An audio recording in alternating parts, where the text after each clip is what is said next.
불과 몇 년 전만 해도 우리의 가슴을 설레게 만들던 단어. 어느덧 그 단어가 익숙해지고 나노라는 단어에 갖게 되는 설레임도 거의 다 사라진 요즘, 문득 그렇게 나노의 시대에 살고 있음을 실감하게 됩니다. 하지만 이야기는 끝나지 않았죠. 그때 느꼈던 그 설렘 그대로 2021년의 가을을 맞고 있습니다. 그때와 똑같은 모습으로, 하지만 또 새로운 단어 앞에 서서 말이죠.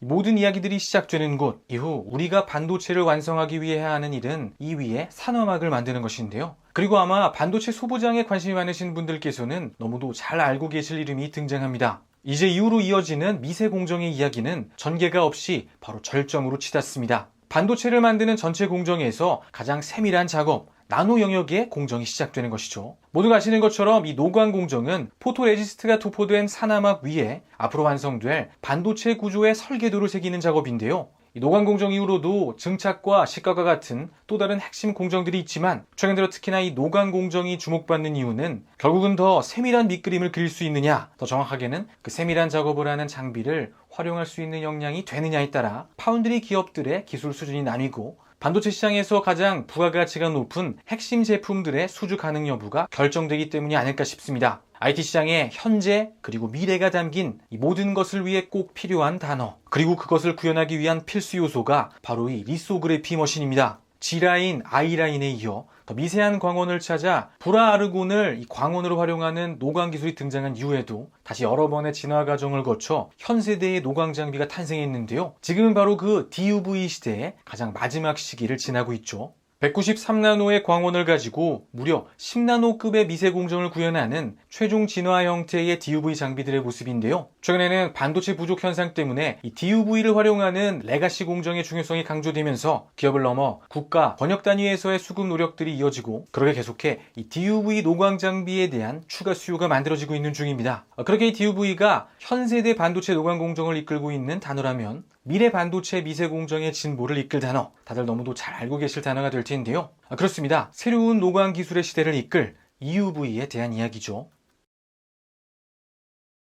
13.5나노의 파장 크기를 갖는 광원, 이 숫자의 차이만으로도 이 새로운 시대의 노광 장비가 이끌어갈 미래 모습을 명확히 그려볼 수 있습니다. 이제 이 최첨단 EUV 노광 장비를 통해 생산되고 있는 CPU, 또 GPU, 모바일 AP까지, 그리고 이 EUV 노광 장비는 대한민국으로 대표되는 메모리 반도체 영역에까지 그 진가를 발휘하고 있습니다. 7나노, 5나노와 같은 초미세 공정의 구현을 넘어 EUV가 선사해주는 또 한 가지 진보, 바로 생산 효율의 증가인데요. 사실 언뜻 보기에는 잘 이해가 되지 않는 부분이죠. 메모리 반도체와 EUV의 상관관계, 혹시 알고 계신 분들 계신가요? 우선 기본적으로 메모리 반도체 역시 로직 반도체와 마찬가지로 공정 미세화로 얻게 되는 이익이 있습니다. 가장 직접적으로는 동일 공간에서 더 많은 용량을 구현할 수 있고, 작동 전압을 낮춰 전력 효율을 상승시키고, 또 더 빠른 속도의 메모리를 만들 수 있죠. 하지만 이런 미세화에 따라 발생하는 기본적인 효용을 넘어 이 EUV의 도입으로 생산 효율이 늘어난다는 점, 아마 바로 답변이 가능하신 분들도 계실 거라고 생각하는데요. 아시는 것처럼 현재 업계가 주로 활용하는 DUV 장비의 광원 크기는 193나노미터, TSMC는 바로 이 193나노의 광원으로도 7나노 공정을 구현했었고, 로직 반도체 시장의 최강자인 인텔 역시 앞으로 완성될 그들의 7나노 공정을 EUV 없이 DUV만으로 구현한다 발표했죠. 193나노미터의 광원으로 7나노급 반도체를 제조한다. 이 엄청난 격차를 극복하기 위해 광원을 액체에 투과시켜 굴절률을 높이는 액침 노광이나 여러 번의 작업으로 패턴의 밀도를 극대화시키는 멀티 패터닝 같은 기술들, 아마 가제서울 구독자분들께서는 잘 알고 계실 기술들이 될 텐데요. 특히 멀티 패터닝의 경우 193나노미터의 광원으로도 10나노 이후에 초미세 공정을 구현하는 핵심 기술로 대략적으로 다음과 같은 원리로 작동하게 됩니다. 한 번에 그릴 수 없는 수준의 아주 조밀한 밀도를 가진 패턴을 여러 번의 패턴을 통해 구현함으로써 DUV 광원으로 구현할 수 있는 극한의 성능을 내는 방법, 그리고 이 지점까지를 이해하면 EUV 전환의 의미가 더 쉽게 다가오죠.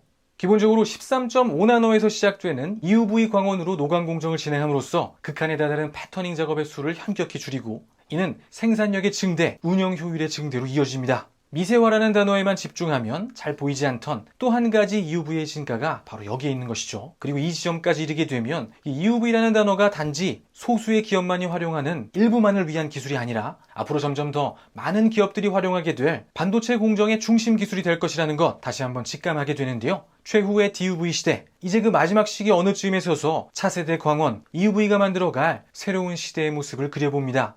점점 더 EUV를 활용하는 반도체가 많아지고 지금은 비록 일부 기업들만 활용할 것 같은 이 EUV 장비가 더 많은 반도체 기업들에 의해 사용되며 EUV가 이끄는 새로운 반도체의 시대가 시작되겠죠. 핵심 파운드리 기업들 그리고 한국의 두 메모리 반도체 기업은 물론이고 DUV로 7나노 비전을 그리고 있는 인텔 역시도 그들의 새로운 공정 전략을 발표하며 EUV로의 전환 시기가 임박했음을 다시 알렸는데요. 그리고 이들이 그렇게 선두에서 펠리클 개발을 비롯한 EUV 도입을 위한 기술적 난제들을 극복해가는 동안 후발 주자들의 EUV 도전이 다시 이어지고 있는 중입니다. 그리고 나머지 기업들 역시 R&D를 위해서라도 EUV 장비 도입은 필수가 되겠죠. Inside Everywhere 그렇게 EUV의 시대가 밝아오고 있습니다.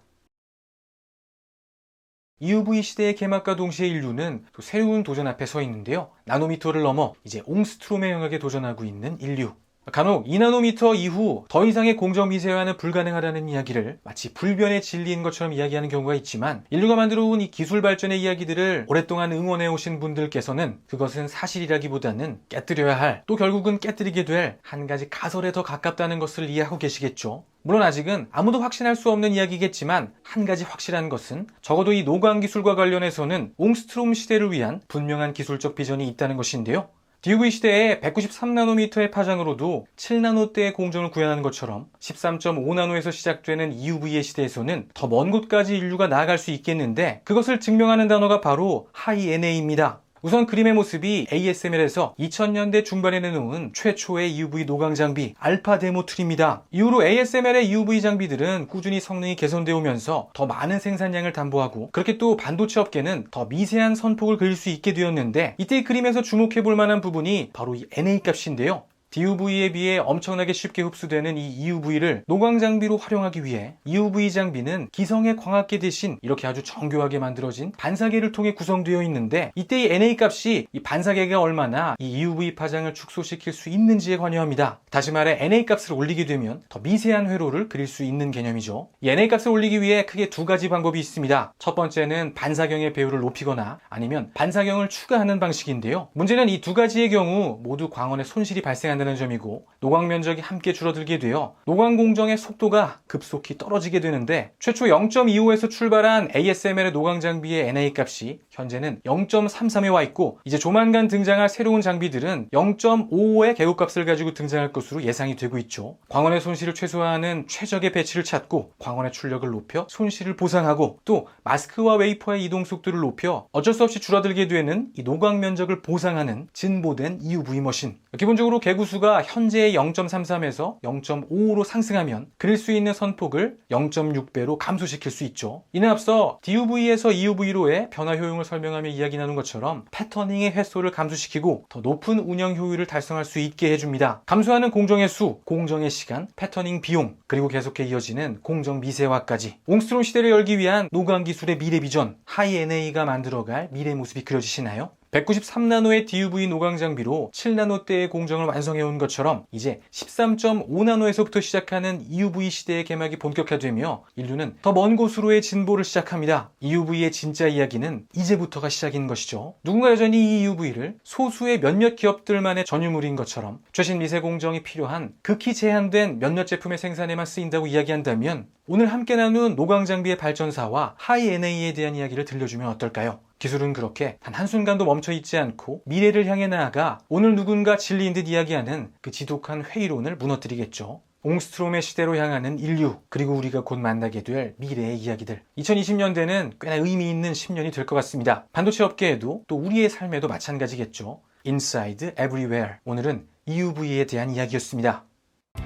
오늘 이야기 나눈 DUV와 EUV의 내용에 대해 ASML에서 흥미로운 경험을 할 수 있는 캠페인이 진행 중입니다. 이 흥미로운 경험을 통해 노광 시스템에 대해 자세히 만나보실 수 있습니다.